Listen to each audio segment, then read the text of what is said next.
this will break your heart. I'm never gonna hold you back. I'm always gonna have your back. So try to remember that. I hope you're happy. I hope you're good. Hey everybody, good evening.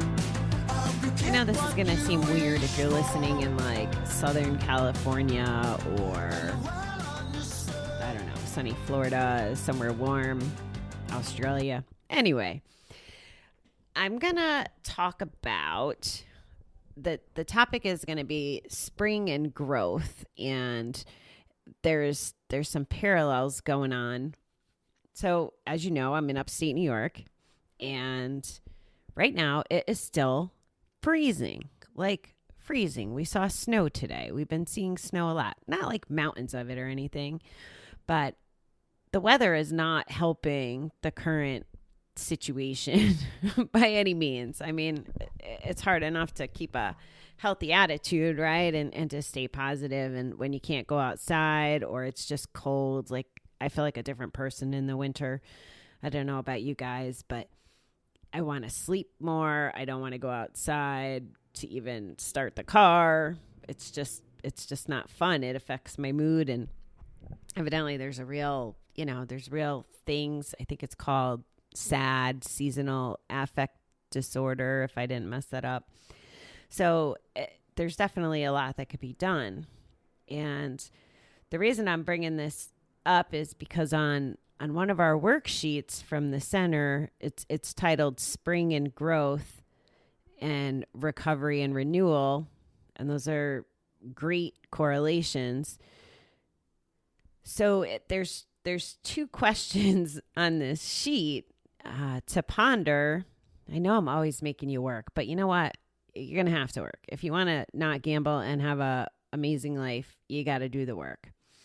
I haven't been shy about that, right? So the first question is, what does this time of year bring? So for us Northeasterners, it brings flowers and sunshine and, growth of nature almost. It feels like it's a different landscape completely. It is a different landscape completely. And maybe our New Year's resolutions have died off since January. So maybe the good weather is reinvigorating to go outside and get back to walking, running, doing whatever. I know I walk back and forth to work in the nicer weather. So that's one of the things that makes me happy is I can go back to walking to work when I'm allowed to. And as you know, we've been riding our bikes early in the morning, which it's still 30 degrees. 30 degrees is kind of tough to ride a bike. You almost don't want to go fast because it gets colder. I thought it would work better if you went fast and you'd sweat and warm up, but it hasn't been working that way. And then the other thing is, so I mentioned that I'm in this competition next week, and I just got off the call about it. And I have a couple learnings and then some feelings around it. So the question is on the sheet, what does a gamble-free life give you a chance to do? And my speech, it's not actually a speech. It kind of is. It's called the signature talk. So it's pretty much, you have to tell your story in 3 minutes, and you have to do it. You're graded on the foundation of what we learned. And the last line of my story/speech is referencing the gratitude to have the opportunity to be able to speak in this. And there's a lot of things that go into it, none of which I want to take for granted. And the biggest piece, this is what not gambling has given me, okay? It's given me a clear mind to participate and actively learn.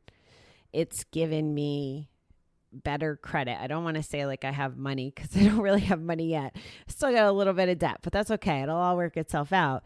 But I was able to pay for this class and invest in myself. And that's what I'm doing. So that's why I don't feel guilty about it. I'm investing in myself. the frogs in my throat are coming back. I hope that doesn't happen when I'm on my virtual stage next week. But I wouldn't have had, the mindset, a clear mind to even, progress in this. I wouldn't have had the funds to pay, because I have to pay for this opportunity. And really what it is, what I'm sharing about is my gambling experience, and my mission is to heighten awareness. Like, if there was a mission statement for 321 No Kiddin, that's it. Heighten awareness. Obviously, I want to help people recover and not relapse and all that, but I don't think as a world, as a country, that we even know. Like, part of one of my rewrites, I don't think this is going to stay in there, but it's almost like gambling's invisible to people because it's just part of daily life. And I don't think they think of it as an addiction, and there's probably some of that with alcohol too, because alcohol seems to be so embedded into the world we're living in. Now that I'm not drinking it, I see it everywhere. So my point is, my gamble-free life gives me a chance at things that probably weren't possible before. Even though I did go to college when I was still gambling, in my adult years, I don't know that I don't know that I got all the value I could have out of it. I mean, honestly, I was manipulating the system on some levels, especially once I learned about student loans. I didn't need the student loans. It was like community college in the beginning, but I needed gambling money. So I found a way to tap into that. And again, not giving you ideas, just kind of expressing the magnitude of what this disease does to people and how it gets them thinking. So, yeah. So I'm hoping for a little nicer weather. I know that will make me happier. I've been kind of, as you know, I was crabby the other night, and I've just been kind of in a little funk.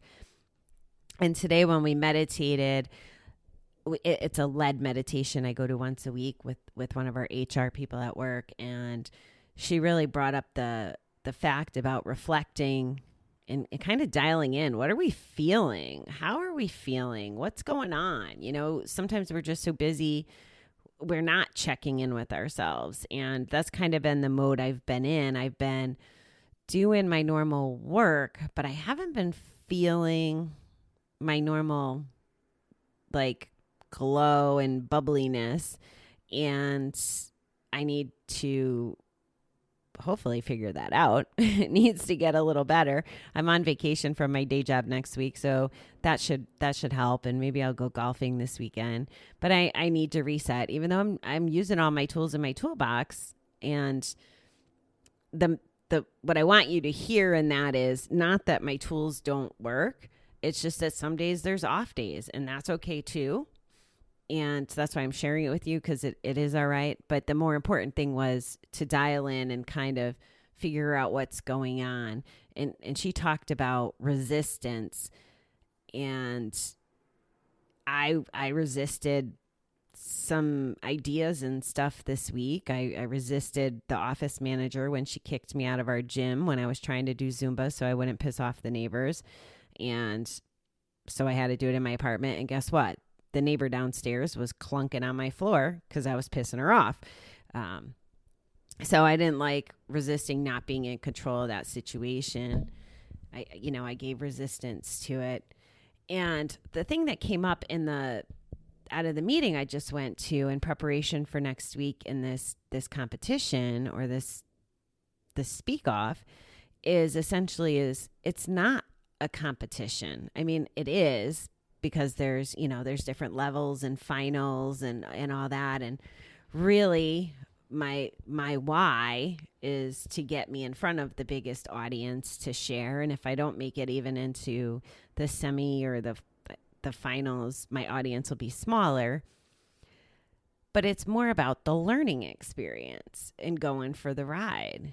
And if I can get in that kind of a mindset, which I should be able to, I just have to reframe it, I will definitely enjoy the experience a lot more. And quite honestly, I because before Corona, this was supposed to be an in-person conference, and the ticket value of doing it live was more expensive than they made this kind of sub contest this year, and they actually opened it to more people and re-strategized it for virtual.